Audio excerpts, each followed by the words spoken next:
This is News 6 Tonight. Hello there, and welcome to News 6 Tonight. It is another beautiful Thursday here in Central Florida, and we are honored to have you with us. There's nothing else to be watching. There's no college. I mean, come on, don't be watching these What else would they be? football playoff games. You have News 6 Tonight to watch. Why would you even put that in their minds right now? They're like, oh, yeah, that's right. I think they know about it, Ginger. It's no secret. It's out there. You But don't we know. have some great videos, some crazy videos, some wild stuff that's sad happening. stories, good video, but that's what we try to bring you the best of what we have and the stories that we think you will find interesting. That's Matt Austin. I'm Ginger Gadsden. It has been one of those days where a story that happened over the summer, we're just now getting And this some is of information. all the Oh, my stories of the gosh. entire year that I have wanted to know how in the world this happened. Yeah. I would say this is This one, the yeah. most intriguing, terrifying. It's but awful. also It's intriguing. awful. Okay, so you may recall the story because how could you forget when we first started hearing reports of this? We're like, what happened? It was Polk County, like in Polk County. There was a husband and wife. They were out kayaking, and it was a beautiful day in May. And the woman said to the husband, "Oh gosh, it looks like we're going to go right over the back of this alligator because you're in Florida. You're going to encounter It's in all the Tiger lakes, Creek. Tiger Creek. Yeah, you're going to encounter gators everywhere you go." And sure enough, they went over the back of this gator, and that's when that gator thrashed, capsized their canoe that they were in, the kayak that they were in, and it's only 2 feet deep. This is the thing that I So they found. could stand up. Yeah, so they could stand up, and they stood up immediately after they were capsized. The husband stood up, and when he turned around, the sight he saw was just horrific. It was his wife in the mouth of a gator.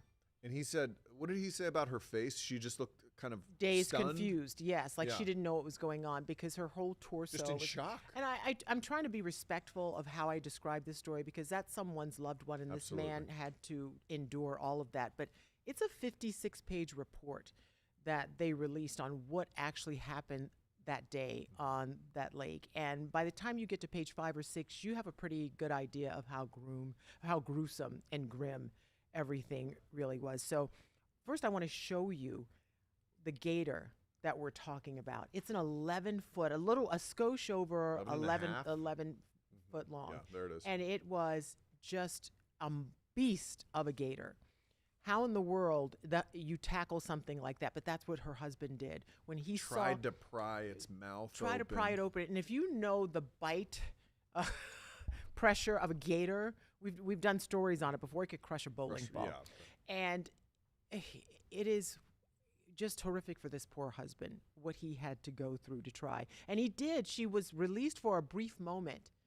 But then the gator got her back again. And did a death roll. And once they call it a death roll for a reason, and they looked for her, and he dropped his phone and all of this, so he couldn't really call for help at the time. So he got in the kayak, found somebody, a good Samaritan in an mile airboat. and a half away. Found It somebody took in the him- airboat. That must have and- been the longest of his paddle Yeah. life. So it's just one of those things. And they killed a couple of gators because they said you have permission to kill any gator that fits the description of this They particular ended up, gator. I believe, finding the gator with the woman still in its mouth. Yeah, which is there was a just helicopter that went over from Polk County, and they could see it from up high. They were seeing it, and it's like that had to be a horrific sight as well. I feel so terrible for the husband. I don't Yeah. know how you ever recover from something. I don't know if because you saw and witnessed the whole thing, and you tried to do everything you could do.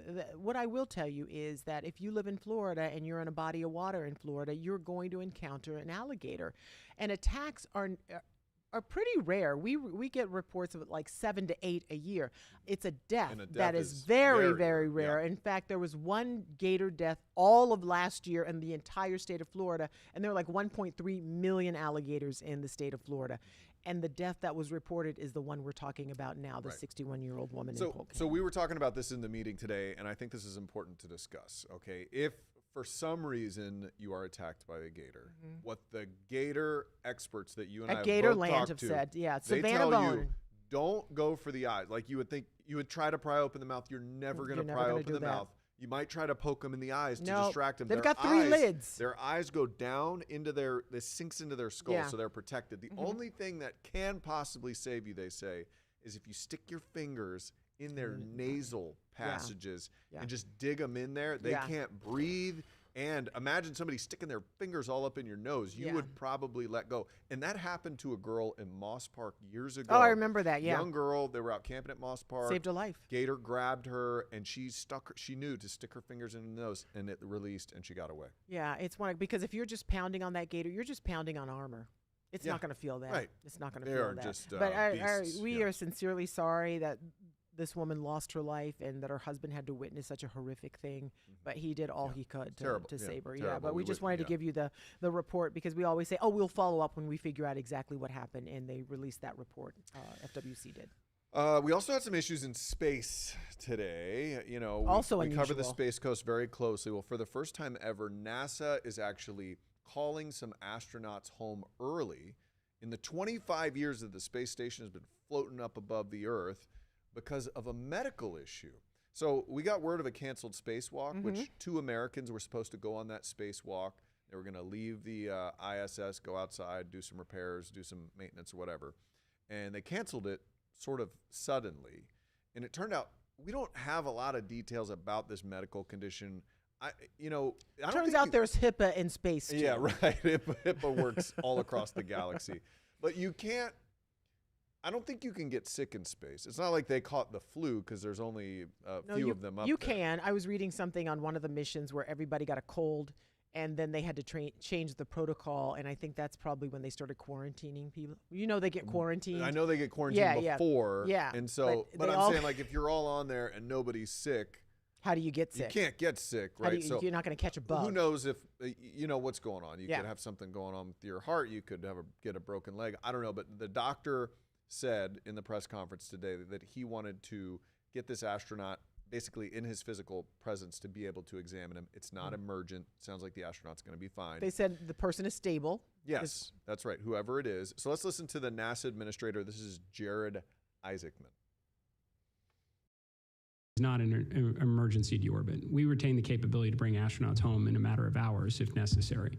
So this is recognizing, first of all, we're always going to do the right thing for our astronauts, but it's recognizing it's the end of the Crew 11 mission right now. They've achieved almost all of their mission objectives. Crew 12 is going to launch in a matter of weeks anyway. This is an opportune time. So, Ginger, you know a lot more about space than I do. I've never thought about this. If you have a medical episode up in space while you're in the space station or while you're headed to the moon, what do you do? I mean, these are very healthy people. They're checked out, so stuff Oh my like this gosh, doesn't happen. yeah. But I guess this is the protocol. You just bring them home. Yeah, you have to, especially, and I guess it depends on what it is, and we have to consider that it has to be something serious for them to do something they've never done in the history of the program I would before. imagine so, yeah. Yeah, and they keep, even when I think when this person comes back and they figure out whatever it is, we may never know because of privacy concerns. Yeah. And astronauts don't talk about things like, they keep all of that information. It's like a sworn secrecy because I don't know. I wouldn't want somebody to know what my medical Well, emergency for is. them, it's even more than just privacy. This is their career. You Yeah. know, if you're a pilot, like my father-in-law was a pilot, he ended up having a heart condition. Once they found that heart condition, he could never be a pilot again. course, So if yeah. you're an astronaut, same thing goes if you have some sort of medical issue that Yeah. pops up. So I'm sure that they want to keep this under wraps as much as possible. You can understand that. Of course. So we just wish that astronaut the best and hope Yeah. for a safe return. And it may get the other crew up there a little bit early, but they were supposed to come back home next month anyway. So just Not a big cutting a change little in- bit short. Another horrific story, and we have the video to prove how horrific it was. Uber drivers go through a lot. They go They do. because you hope you pick up someone who is a law-abiding citizen, but you A never nice person. a nice person. You just never know who's getting in your car, and that's a very intimate space, and it's a very small space, and it can be scary. Well, there was an Uber driver in South Florida who was recovering after a vicious, and when you see him, you will see how vicious that attack was, and the video showing this 19-year-old who called for, he was supposed to be taken to the airport, I believe, but instead he landed in jail. We have a report from Terrell Forney with our station in Miami, and it also shows that video. The lone passenger in the back seat had just been picked up, and moments later, without warning, he suddenly attacks the 61-year-old driver. You see punches repeatedly thrown his way. The driver manages to bring the car to a stop. Remarkable considering the crime was happening in the busy express lanes of I-95 in southern Broward County. The trip was supposed to go from Deerfield Beach to Miami International Airport, but instead, the passenger landed in jail. 19-year-old Isaiah Norton was arrested on charges of battery causing bodily harm and obstructing an officer. On the dashcam video, the struggle between Norton and the driver appears to go on for several minutes, but once outside the car, alongside the highway, passerbys stepped in to help, including an armed off-duty officer, according to the victim's family, who was able to subdue the teen until FHP troopers arrived. The victim, Ruben Carayino, was left bruised and bloody with serious injuries across his face. Doctors checked out the 61-year-old in the hospital. His family says he's lucky to be alive after the violent encounter. Yeah, it sounds like a cliche where we say lucky to be alive, but when you see the attack, the brutal attack on that guy, he had nowhere to go. And it's just awful. So they're saying that he is going to eventually make a full recovery, but good Lord, I would just hang up my keys after something like that, because how do you pick up another rider after something like that? What a cowardly move. Yeah, to well, the punch somebody 19-year-old is while still they're in the driving. a 19-year-old, and this guy is 61. So Yeah, real tough. Even if Great that was a job. fair fight on the street, it's an unfair fight. And by the way, this guy's driving on the freaking highway. If he In Miami, crashes yeah. in Miami, which is, you're, I would say, you're both in trouble. top most dangerous place I've ever driven in my life You is were on the there highway in recently, yeah. Miami. My Yeah. God. Yeah, And it is something so, else. yeah, you're punching this guy. He could easily wreck and you both die. I So feel what like a this weird 19-year-old obviously had no regard for his life or Yeah. anyone else's. So I just pray for your Uber drivers, I guess, and hope for safe passage every time they pick up a passenger. Okay, so Crazy. we have an Uber driver in this. We also have an Amazon driver coming up. And this next story, Ginger really got caught all the feels in the meeting today. Yeah, I don't like to punch anybody, but maybe this guy could get punched. We'll check on this punchable face when we come back.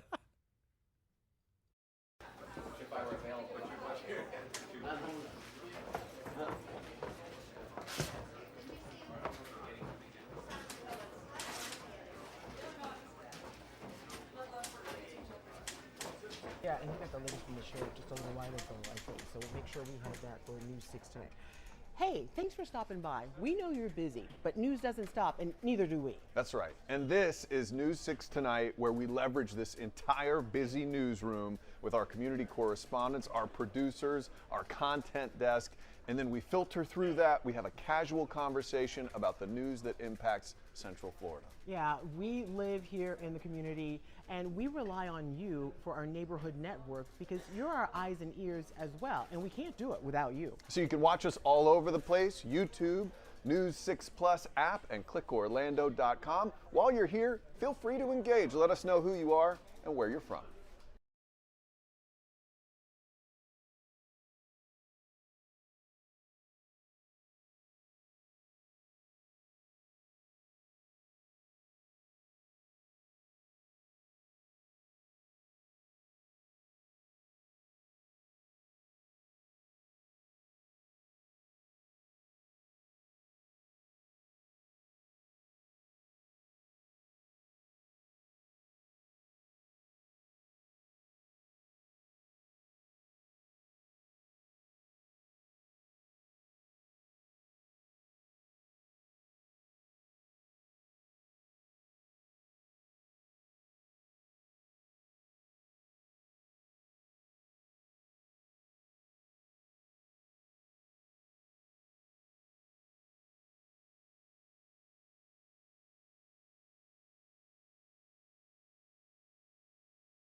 Welcome back to News 6 tonight. So glad to have you with us. This next story had Ginger reeling today. This is actually not a Florida story, but It's not, but it's it was an such important a compelling video story that we just brought it to you anyway.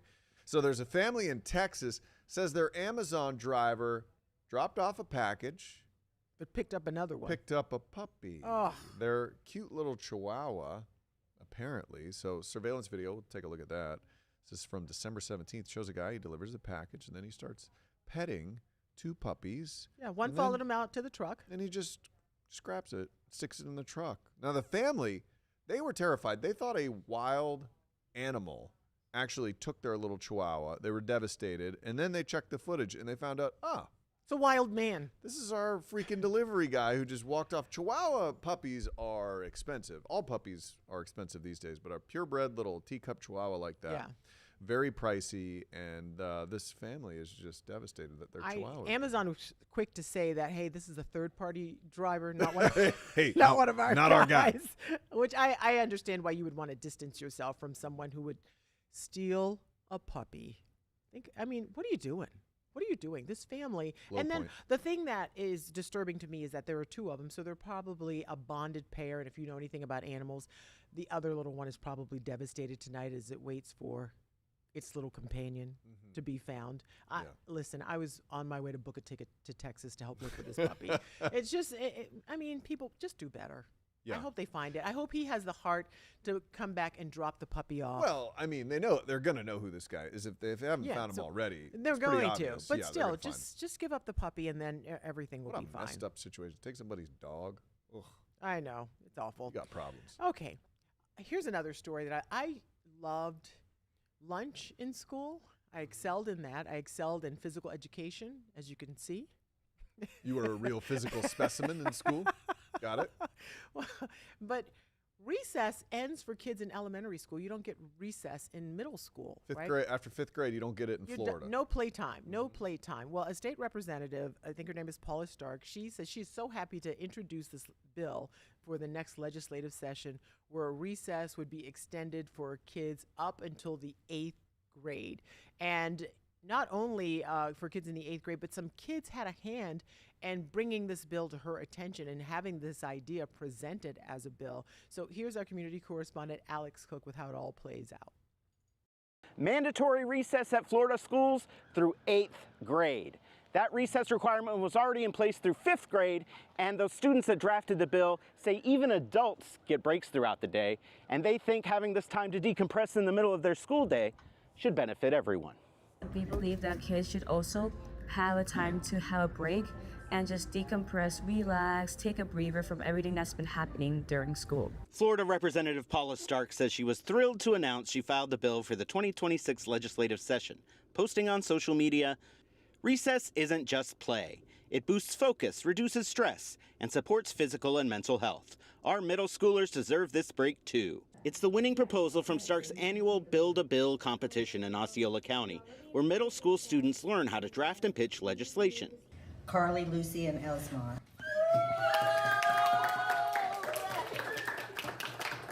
The winners, Carly Leach, Lucy Graham, and Elizmar Francois, told us why this bill is so important to them. School just emotionally and physically exhausts all of us. The Florida legislature will take up the bill when they're back in session in March. If passed, the new recess law would start July 1st.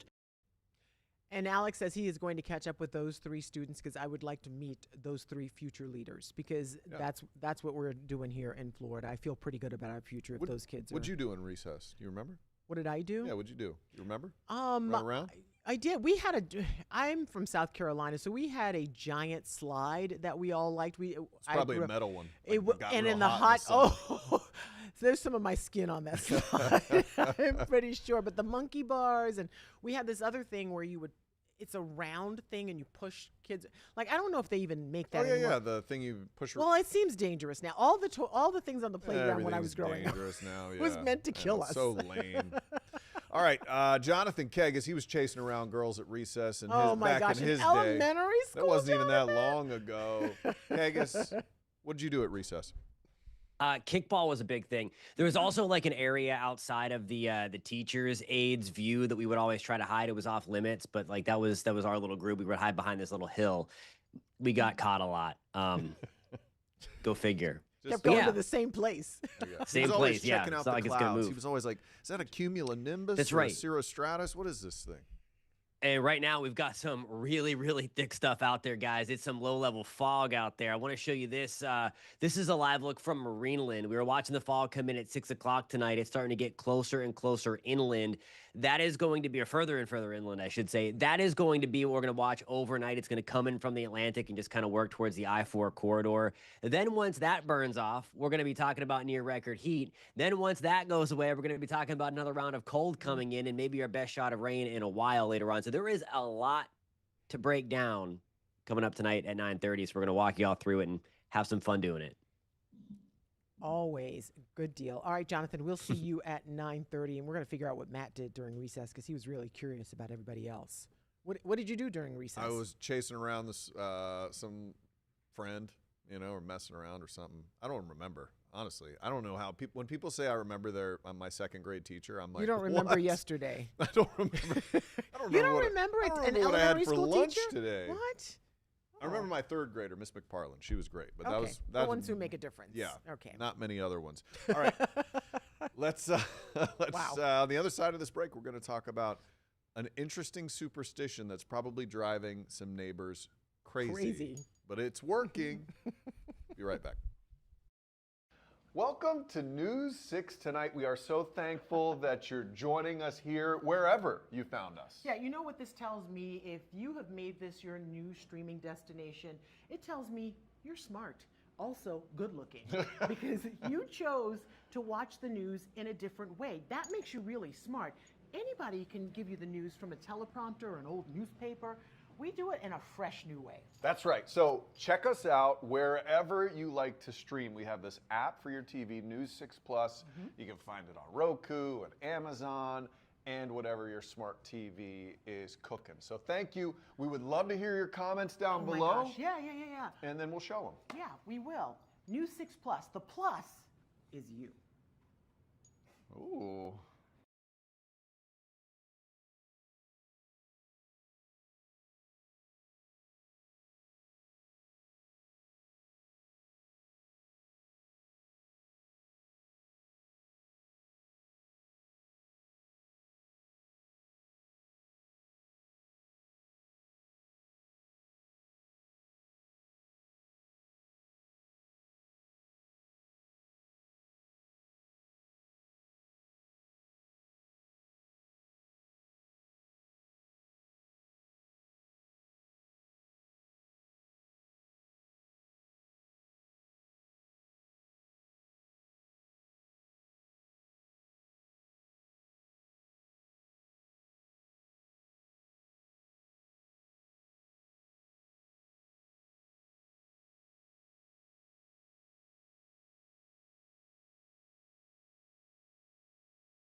I put them up before Halloween, right about the time we started have a win streak. Well, that isn't happening at Tim Altman's Callahan home, where the front window is guarded by this guy. Why didn't you take down this decoration?